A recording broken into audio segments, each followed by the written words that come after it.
Hey guys, today I'm going to tell you how to fix Facebook app is not working on iPhone.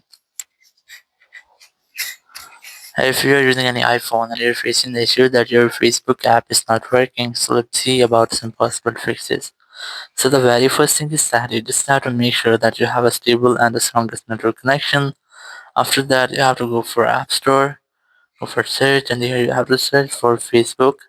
And you have to make sure that you haven't any pending updates for your Facebook app or your Facebook app is not on your installing process.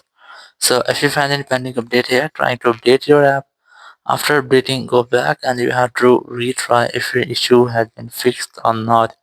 If it's still not fixed, you have to try to make a forced restart your iPhone to fix minor glitches. Now to do that, you have to quickly press and release the volume up, then volume down, then press and hold the power button and wait for your phone until its screen goes fully black. So let's try this. You have to quickly press the volume up, then volume down, then press and hold your power button and wait for your phone until the screen goes fully black. And here once you get the black screen, you just have to wait for Apple logo. And once you get the Apple logo, just release the button and wait for your phone until it restarts.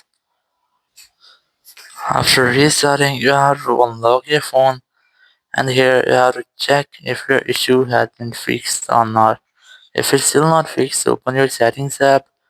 Go for general, go for iPhone storage here, look for your Facebook app and you have to try to offload your app. Simply tap on this offload option and then tap on offload app again.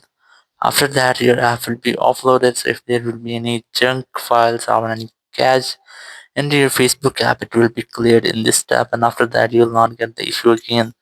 So after offloading, your issue must be fixed. Thank you very much for watching the video. Until next video, bye bye.